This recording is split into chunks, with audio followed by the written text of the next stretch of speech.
Hi everybody, I'm Flea and I'm here to give you your very first bass lesson. I'm very pleased to do it too. Well, we'll start with the bass itself. This bass is a Flea bass, which is a mighty fine bass. A bass is made up of a few different parts. Firstly, we have the body, which is a big, good slab of wood, which makes me happy, a nice big slab of wood. And we make sure that the wood that we get at Flea Bass comes from farmed wood and comes from sustainable sources, which is very important to me. So we have the body for the bass, then we have the neck of the bass, which is this big piece that juts out here. And on top of the neck, we have a fingerboard, which is made out of rosewood. And it's a nice fingerboard for pushing your fingers on. And in the fingerboard, we have these vertical pieces of metal that go along the fingerboard here, and they're called frets. And if you press down on in between any particular fret, it makes different notes because it changes the length of the string, which in turn makes the note higher or lower. So if you play with your hand down, with your finger down on this fret, and you play this note, which happens to be a B, you have a B because the string is this long. But if you move your finger up and the string becomes shorter because of where your finger is, then the note gets higher. And so if I go from this B all the way up an octave to this B, it gets higher. So we have the body, we have the neck, we have the fingerboard, and we have the frets. At the end of the neck, we have this white piece of plastic, which is called the nut. And the nut basically keeps the strings in place, so they sit in their proper place on the neck. And after the nut, we have this whole other piece of the bass, which is called the headstock. And in the headstock, there are 4 tuning pegs, each one corresponding to a different string. If you turn the peg in either direction, it will make the string higher or lower. And the idea for the conventional tuning for the bass is to tune the string so that the notes the strings are each a fourth apart, E, A, D, and G, which is how the traditional tuning for the bass guitar is. And speaking of the strings, these 4 strings, the lowest one is the E, the next one is the A, the next one is the D, and then the G. E, A, D, G. E, A, D, G. Okie dokie. Then when you come down here to the other end of the bass here, we have this black rectangular black plat thing, which is the pickup. And the pickup takes when you strike the fingers with your string, it turns that noise into an electric signal, which then travels through the electronics of the bass and through this cord all the way through to that Gillian-Kruger amplifier over there, and makes a sound. So you need the pickup to amplify your bass. And without amplifying an electric bass, not too many people are going to hear it. So you need a pickup. Then the strings go into this piece down here, which is called the bridge. And the bridge serves to anchor the strings to the bass and to adjust. There's little screws in here which you can adjust with an Allen wrench, which adjusts the height of the strings on the neck, which is called the action. Different people prefer the action different ways, depending on how you like the bass to feel, how you like it to sound.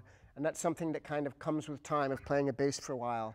You find out how you like the action, and you adjust it, accordingly. At Flea Bass, we're doing our best to adjust it into a really nice, mellow way to play the bass, which is how I like it. I like it pretty low and pretty easy playing. I don't see any reason to make it difficult to play. I like it to be easy to play. And the strings go into the bridge there. Then there's these 4 holes in the back. When you string the bass, you feed the string in through these holes, and then you bring them out and bring them up to the tuning pegs. And I think later on in this DVD, we'll show you how to string the bass. The back of the bass here also has this orange piece here, which covers up this cavity, this hole in the back of the bass, which gives you access to the electronics of the bass, which is not something I think you'll normally need to get into. Then we have this orange round piece here, which is the pick guard. The pick guard, through time, has served to protect the bass from any scratches when you play it with a pick. But personally, I'm not worried about scratches. I don't know about any of you out there, but for me, a little scratch, a little weathering gives the bass a little soul. So the pick guard mostly serves as an aesthetic piece. So we designed this Flea bass to make it look cool. I really like the way it looks. we have these two knobs here. One is the volume knob, and as you notice, if I play a note, it can get louder if I turn up the knob, or quieter if I turn down the knob. So this is the volume knob, and then we have here, this is a tone knob, which at its lowest point gives it the lowest end sound, and at its highest point gives the highest end sound. So it's something you fool with and find the sound that you like. If you see, if I play this bass line here, with it all the way down, it'll be a very low, muddy sound, like if I play a reggae bass line.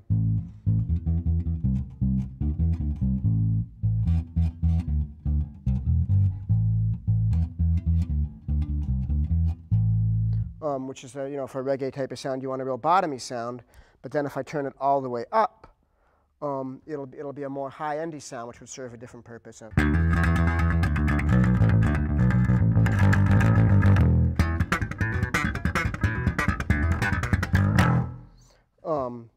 Depending on what you want. You know, I use my tone knob at all different places, depending on the sound that I want to achieve.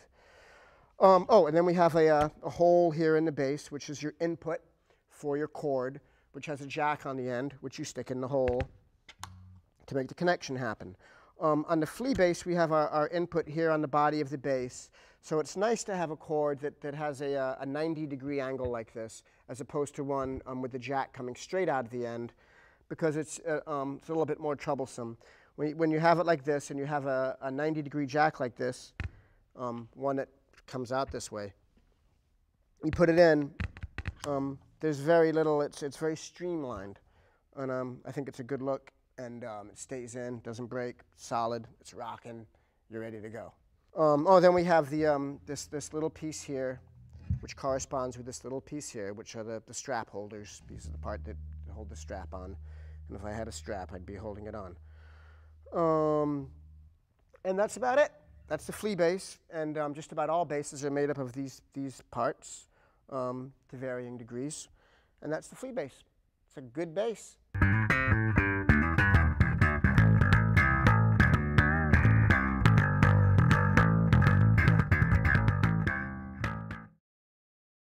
Okay, so we're going to show you real quick how to string the bass, which is something eventually you're going to have to do.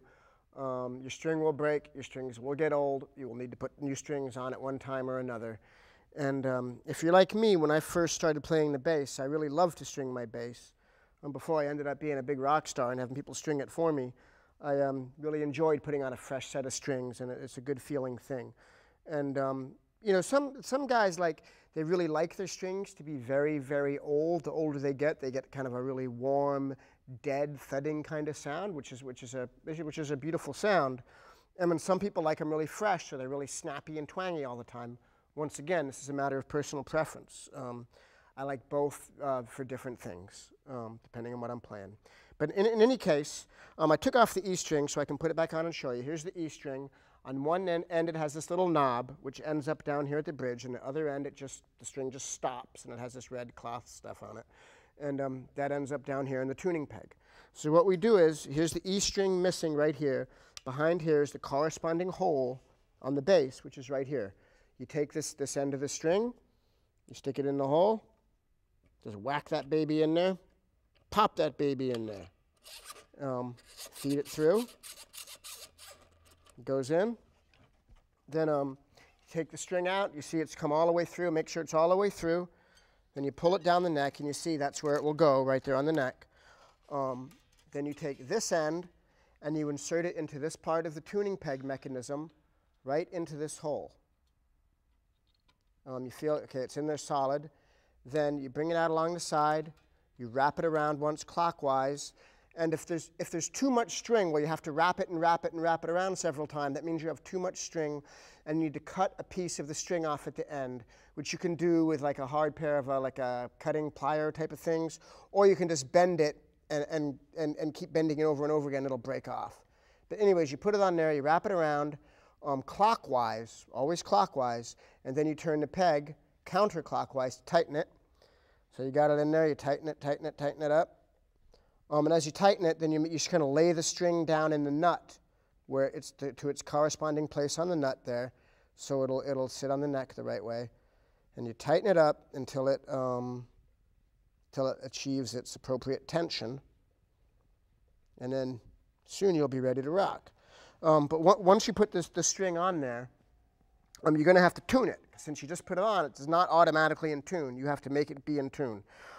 There's different ways to tune. The easiest way in the beginning is to buy yourself a little electric tuner, even though I never had one when I was a kid.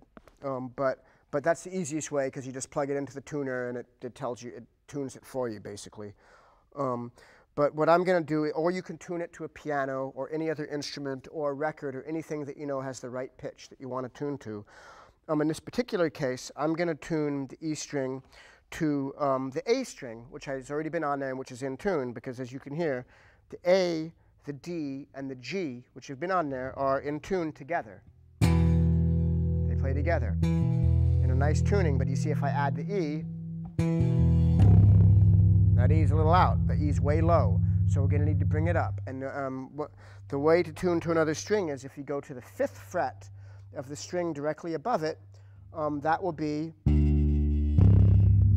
the note. You can just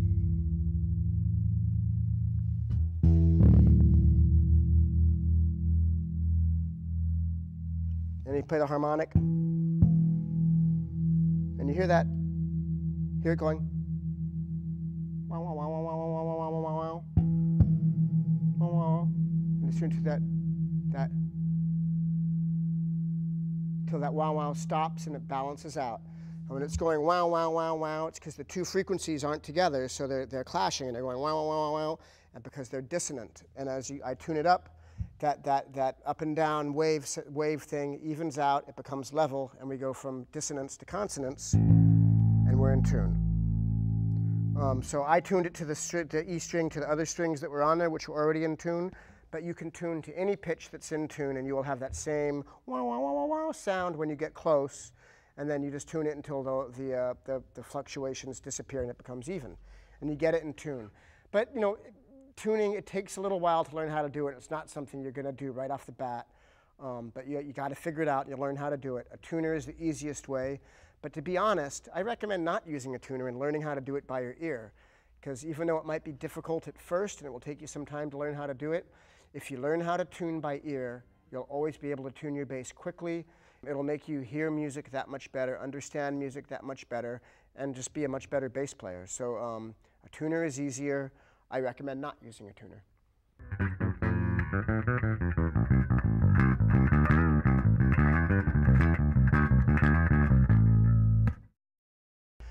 Okay, so now we're going to talk about the basic technique of playing the bass. The first thing I'd like to talk about, which is the technique which I use most commonly, and which is the most common technique for playing the bass, is plucking with your fingers. And the way that we pluck is we have these two fingers, the first and second fingers, and they alternate. You want to do it like they're walking, like this. You don't want to play pluck with one finger over and over again, or the second finger over and over again. Of course, there are exceptions to every rule. And you need to have rules so you can break them. But if you alternate with these two fingers, that's how you pluck. You're walking. And you're not pulling the string with your fingers. You're not getting underneath and pulling like that. You're striking the string with your fingers. And I recommend practicing just alternating with these two fingers like this on the E string for a while to kind of get the feel of it. When it starts to feel comfortable, go up to the A string. And you notice that I'm not playing, I'm not pressing down any frets over here. I'm just alternating first and second finger, walking, plucking in a walking style on each string. Then go up to the D string,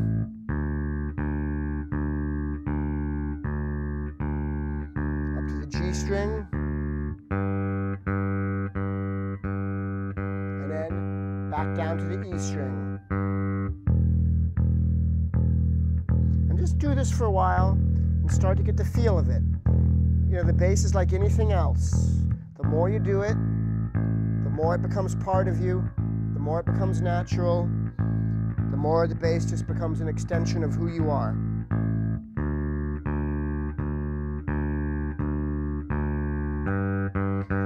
as you do that, you can kind of make up exercises for yourself, like twice on each string.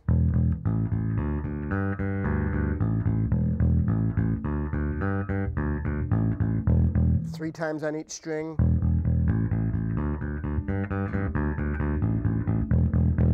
And that's how you do it. But you always want to keep alternating the fingers until, after a while you start to get fast, and just to, you can.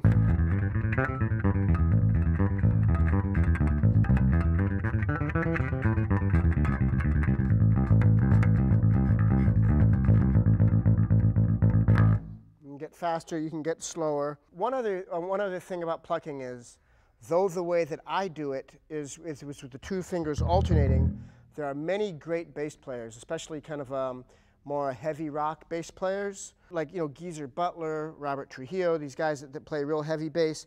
They don't just use these 2 fingers, they often use the 3rd finger, and in some cases even the pinky. But so instead of like going like alternating, sometimes there's a galloping technique. Well, they will use the 3rd finger as well and go. It's not something that I normally do, but it's a technique that is definitely worth learning.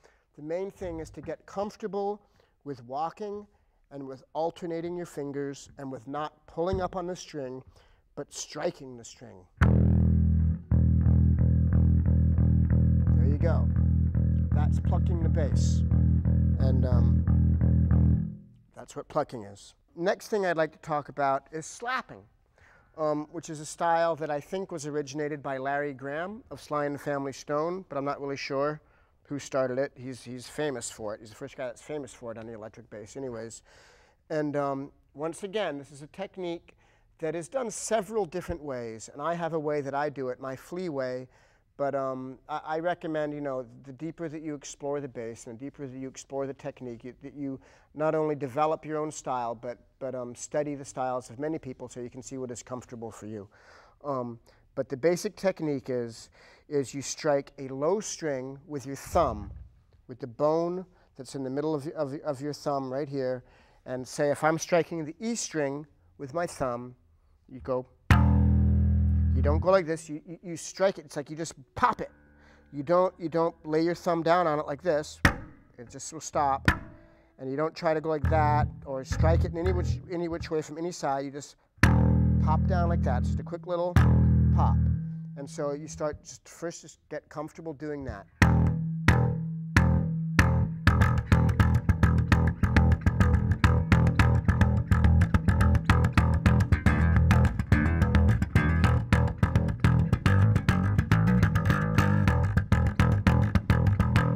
Basically, those are all just, I know I'm fooling around, but it's basically all just hitting it like that, and as you start to get more comfortable and you start to find rhythms that appeal to you, that's how you do it. And the second half of this technique is the pulling up. You pop down with your thumb, and then you pull it up with, I use my middle finger right here, and if I'll go on the D string, and I'll make an octave between the E's, which are this note and this note, I will slap down with my thumb, and then with my middle finger, it will go underneath the D string and pull up like this. Pulling up like this. If I'm not, you just. And together, and once again, practice just pulling up and finding that comfort zone, how that feels for you. So then you pop down with your thumb, and then pull up with your finger, and if you do it together,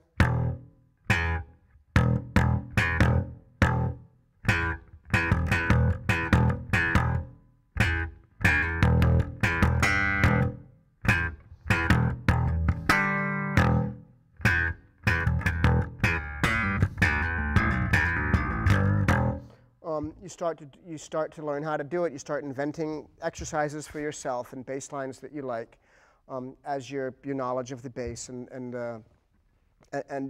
your knowledge of the harmonics and the theory of music increases. You'd find different ways to do it.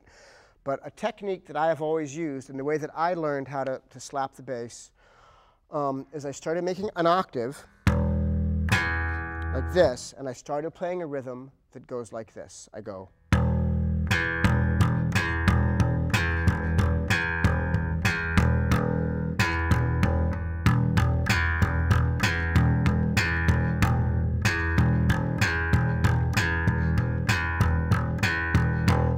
just kept doing that until I started to do it. I did it over and over and over again until I began to find comfort and to find strength, which is what comes from practice, is you start to find comfort and strength, and that's what you need to be a good musician. So,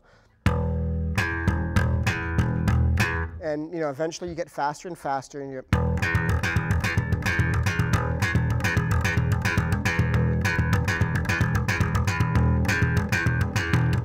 slower.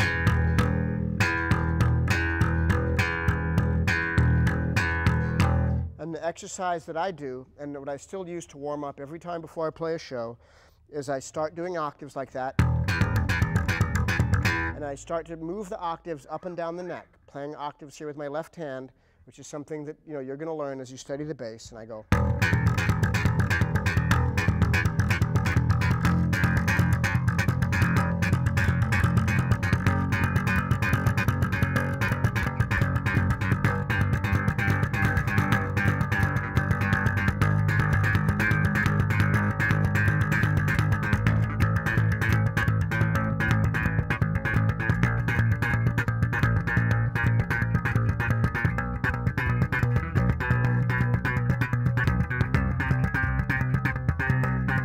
Slowed it down.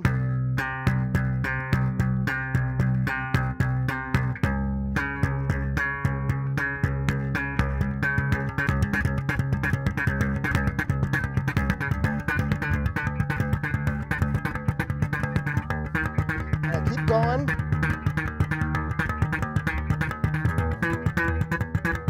Then I go down the neck.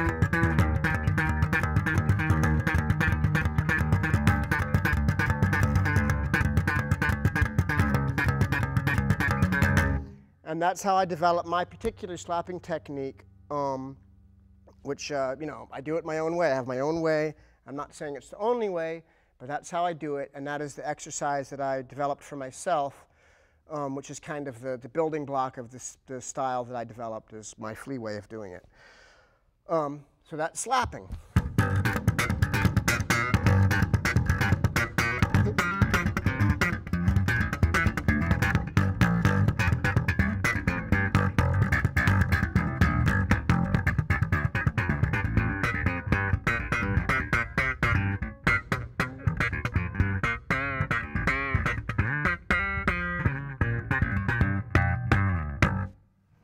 The next technique that I want to talk about is picking, which is when you play with a pick.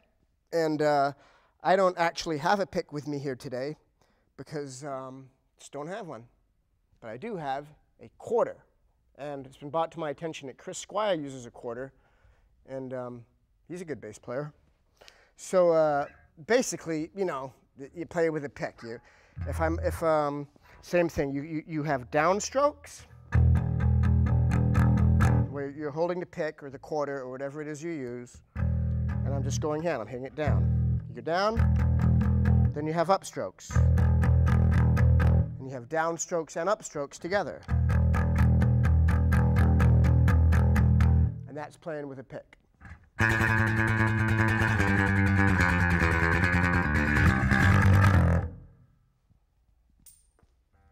Okay, in terms of your left hand with playing the bass, these four fingers, number 1, number 2, number 3, and number 4, are going to be used to press down the strings in between different frets in order to create notes. Your thumb should sit behind the bass, and you don't want to tilt it like this, and you don't want to have it like this. You want to be like this. And sometimes it's easier to kind of like get it in weird positions, but you've got to try to want to keep your thumb at a 90-degree angle from the ground. Or depending on that's if your bass is at a horizontal angle. But you want to try to keep your thumb straight up and down to the neck, just like it's one of the frets. And then your fingers should stretch out, covering these 4 fingers should cover 4 frets. 1, 2, 3, 4. And I understand that in the beginning it's difficult. It's hard to reach with your finger. And I don't have particularly big hands, but over time your hand just starts to stretch and become limber in that way from practicing. A good exercise to achieve this with your fingers is the chromatic scale. The chromatic scale, C-H-R-O-M-A-T-I-C, chromatic. Chromatic means you're going by half steps. Would be to go like this. Press with your first finger on the first fret, your second finger on the second fret, your third finger on the third fret, and your fourth finger on the fourth fret. And so at first you play the open string, which means you don't have your fingers pressed at all, just the open string, just the E string. And then you play your first finger on the first fret, second finger on the second fret, third finger on the third fret, fourth finger on the fourth fret, and there you go. And you can go back down. Fourth finger, third finger, second finger, first finger. So all together it's like this. Open, first, second, third, fourth, third, second, first, open. And just practice that for a while. This will make your fingers strong, and it'll get your hands in the right position to be able to play a multitude of great bass lines as you go on.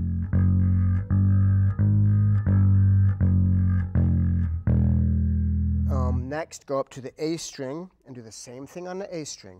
Open, first finger, second finger, third finger, fourth finger, third finger, second finger, first finger, open.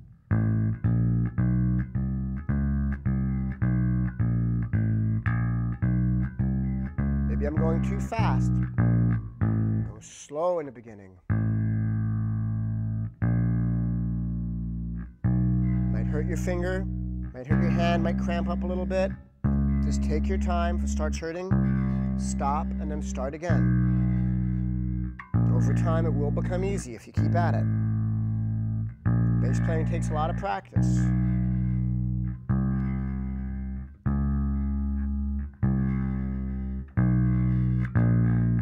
Then go up and do it on the D string.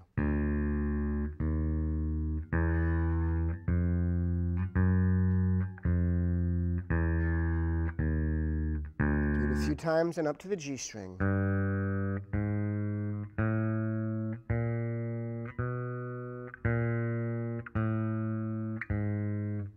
Be sure to be patient and take your time when you're doing these exercises. Do them slowly. Try to get a good sound. You don't want to get a buzzing, weird sound. Try to get a nice, whole, full tone and take pride in your sound. It's very important. And no matter what, lots of different people could play the same bass, but everybody has a different sound. It depends on your nervous system, depends how hard you hit it, depends what type of person you are, but everyone has a different sound. One guy can go like this, and it sounds one way. Another guy can go like this, and it sounds another way. Everyone's got a different feeling, and everyone has a different way. So you want to concentrate on your sound, get a full sound, and work that chromatic scale to make your left hand strong.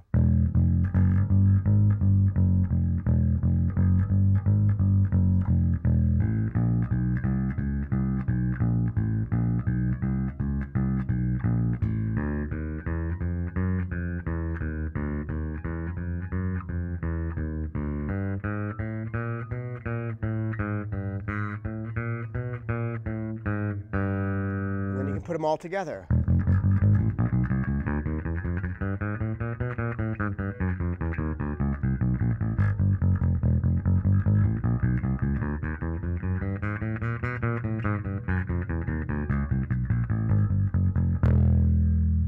The chromatic scale is a great way to exercise. Use all your fingers and get strong.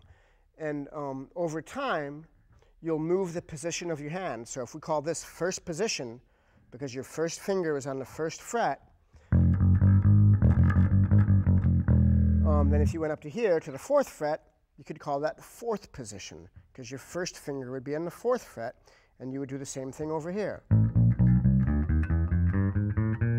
Okay, so, but we're going to start off for this lesson staying in the first position and doing like we just did.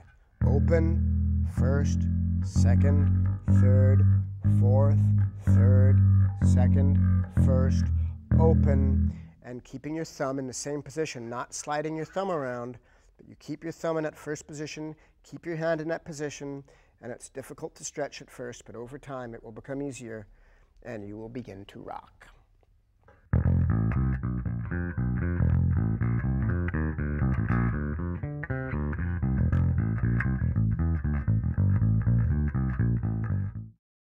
Now we're going to learn something that is a little bit of music theory, a little bit of bass technique, and kind of the foundation for Western music that we all listen to and know. And this particular thing I'm going to show you is called the major scale. The major scale starts on one note and goes up to another note, which is an octave a part of it.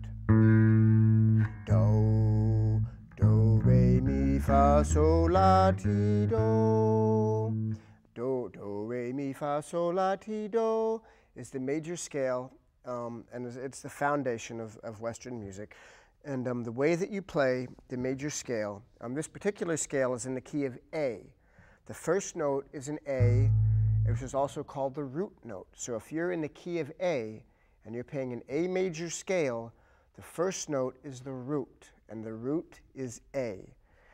And I'm playing with my second finger on the E string, the A, and then with my fourth finger, I'm playing the B. The first finger then, again, moving up to the second string, to the A string, playing the C sharp, then my second finger, D, my fourth finger, E, my first finger up to the D string, playing an F sharp, the third finger on the D string, playing a G sharp, and the fourth finger on this D string, playing the A, which is an octave above, octave meaning eight notes above the original A that I played down here. And so if we have a good shot of this here, this major scale is first finger, fourth finger, up to the next string, first finger, second finger, fourth finger, then up to the next D string, first finger, third finger, fourth finger. And then we go back down, playing the fourth finger again on the D string, then the third finger, then the first finger, then moving down to the A string, the fourth finger, the second finger, the first finger, the fourth, moving down to the E string, the fourth finger, and then the second finger again. Yeah, we don't need to this is a pattern, which is a good pattern to get used to playing. And as you learn more about theory and understand more about how notes relate to one another, it will increase in value, and you'll have more depth of knowledge about what we're talking about here. But for now, for your first lesson, and this is very advanced for a first lesson, but I'm never one to estimate anyone's intelligence. We go.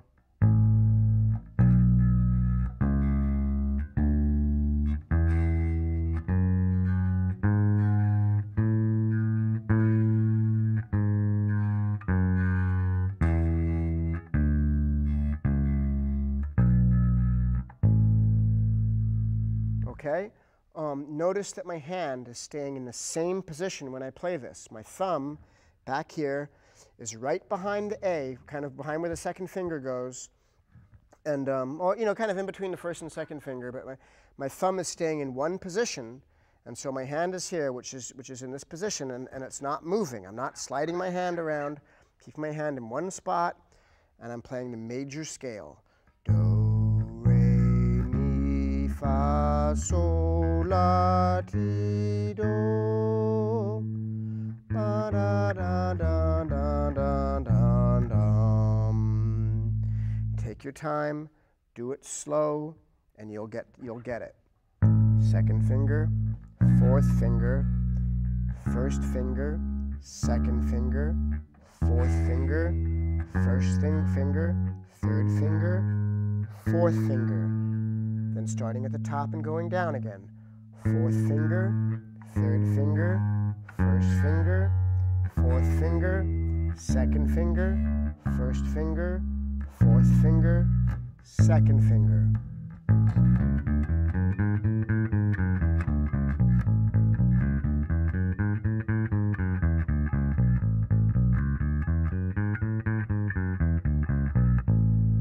So this is something that you can move all around the neck. The fingering and the position will be the same no matter where you play it on the neck. If I play it here on the A like we've been doing, we know what it is.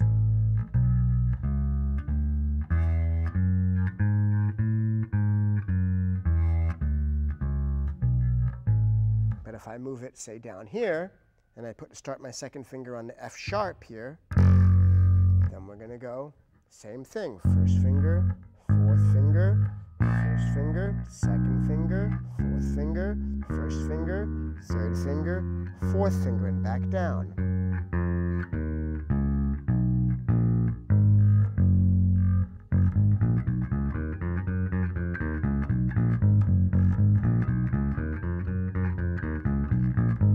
Doesn't matter where you play it on the neck, as long as your hand is in the position, the note that you start on will be the root note of the scale that you're playing, and it will be do, re, mi, fa, sol, la, ti, do, ba, da, da, da, da, da, da, da.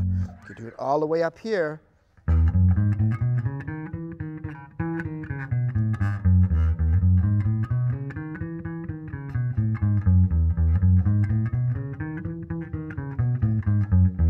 I'll go back down to A where we started.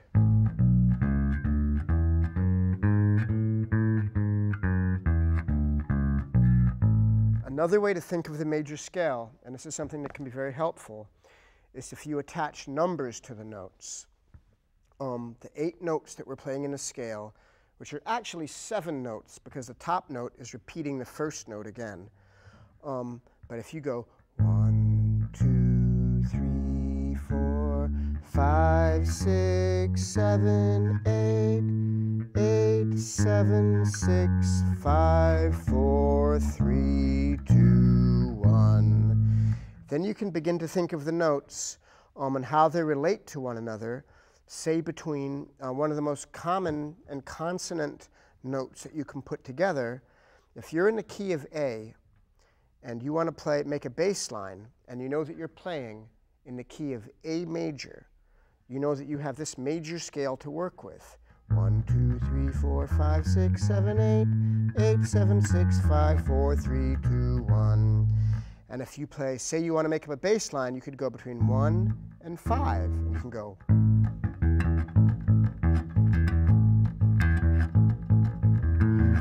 See, and I threw in the octave or the 8. And that's just 1 and 5 and 8, which is the same as 1, so it's really just 2 notes. And say you wanted to incorporate 3, and then we have 1, 3, 5, 3, 1, then you go.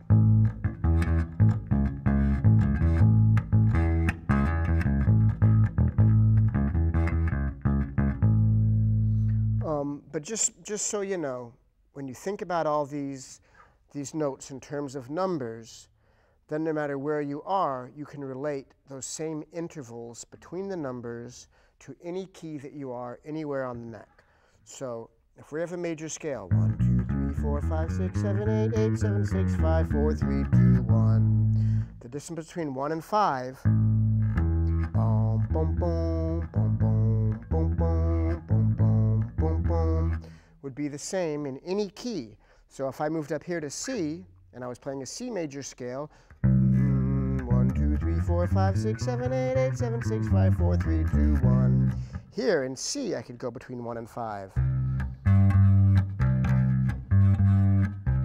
And that would be the same as if I were in A, and the distance between 1 and 5 would be the same as the distance between 1 and 5 in a different key. And if you say, like if you're playing in this major key, and you have this major scale, which you should practice over and over again,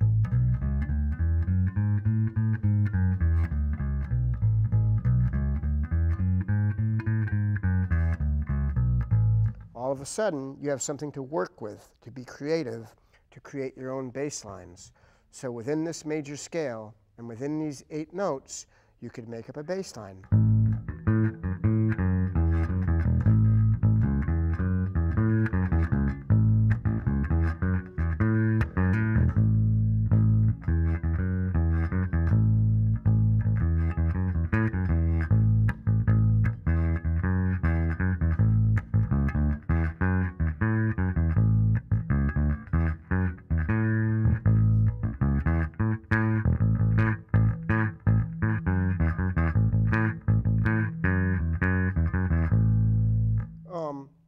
I know those are kind of corny bass lines, but I'm just trying to be very simple about it and incorporate these the notes that are in the major scale. I mean, there's a million different ways you could do it, but these are all, I mean, like for instance, if I were just to play in the key of A major and only use the notes that are in that scale, there's a million different bass lines I could make. There's a million different options. The potential for creativity and what you can do is limitless. Now, for instance, if I were to take a major scale in the key of E, which will be starting down here on the E string, and the fingering is a little bit different because I'll be using an open string, but it's the same thing. Do, re, mi, fa, sol, la, ti, do, ba, da, da, da, da, da, da, da. 1, 2, 3, 4, 5, 6, 7, 8. I could play the bass line for Under the Bridge, which is a Red Hot Chili Peppers song, which falls strictly within a major scale, which is just.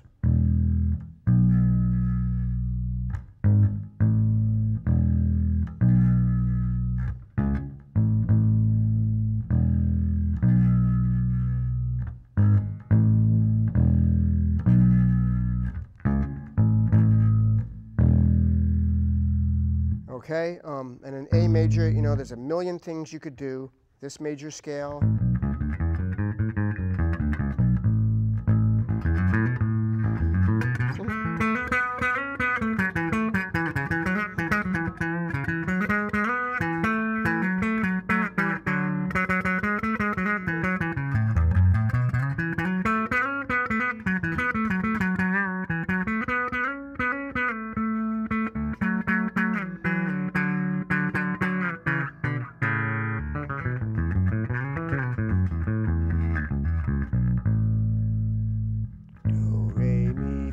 Sol, la, ti, do. 1, 2, 3, 4, 5, 6, 7, 8. 1, 8, 1, 8. 1, 5, 1, 5. 1, 3, 1, 3, 1, 3, 1, 3, 1. 1, 2, 3, 4, 5, 6, 7, 8. Major scale. Learn your major scale. I know I'm waffling on about it, and I might not be expressing it as clearly as I would like, but that's the idea. And this is the way to do it. There are a few different fingerings, but this is a good way to do it.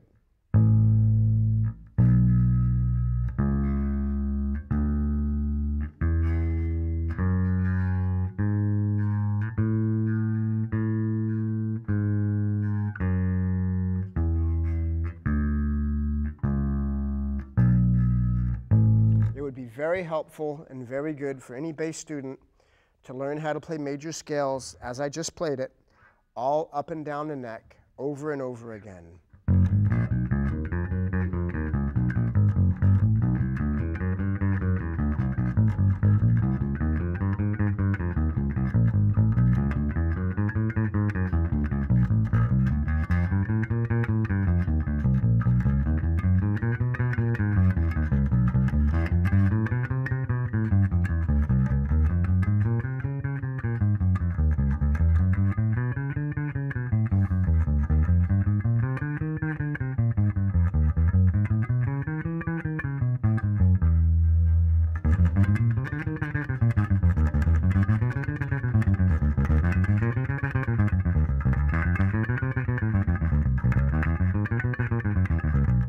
So on and so forth.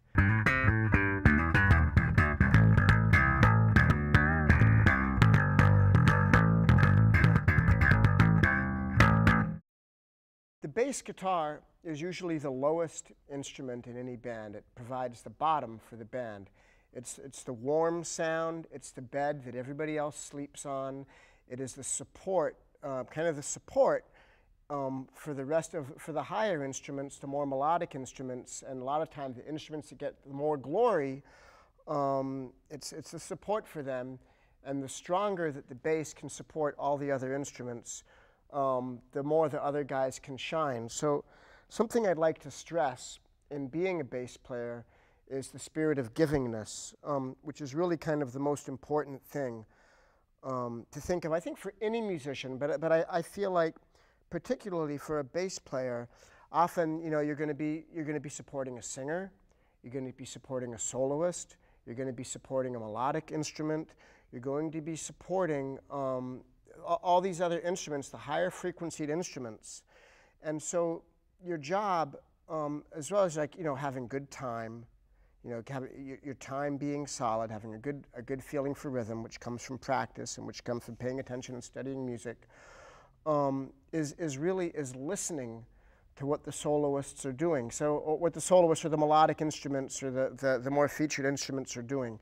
So the more that you can listen to what's going on with the other instruments and not just stay focused in your own world and just playing your part over and over again, which often, the bass part might be a simple part, but when you're listening to the other people that are playing and you're playing your part, as simple or as complicated as it may be, the fact that you are listening and the fact that you are doing subtle nuances with your playing to complement the higher instruments, the better bass player you will be.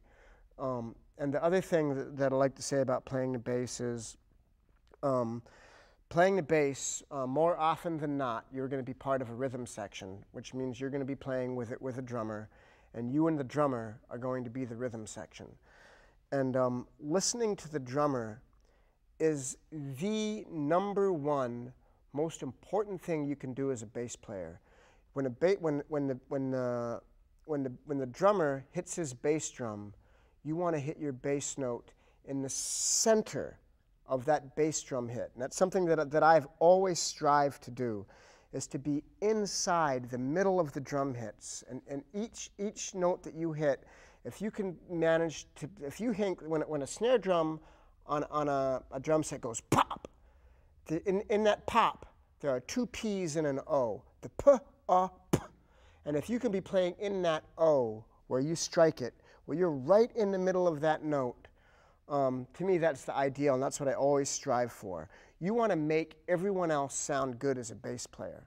You want to make the drummer sound like he's the best drummer in the world, and you want to make everyone else in the band, make them shine. It's like on a basketball team, the point guard, a good one, makes all the other players around him good. And I feel like as a bass player, you're kind of the point guard in a band. In a traditional rock band setup we're talking about, but in any traditional band setup, as a bass player, you're laying the foundation, you're making the bed, you are giving the ground for everyone else to dance upon, and you have to make it solid, your rhythm has to be good, and you have to be listening and paying attention to what everyone else is doing and doing the best job that you can to create the atmosphere for everyone else to be beautiful. And that's, how I see it, that is the role of the bass in music. Of course, there are, many exceptions, and myself, being a total ham and a ball hog, I often, take the lead and solo and make a spectacle of myself. But really, the main context in which I view myself as a musician, and when I see bass players that I admire, even the ones, like the great ones, such as the great bass player James Jamerson, who played on most of the great Motown hits, or even the great soloists like Jaco Pastorius, who revolutionized the bass guitar.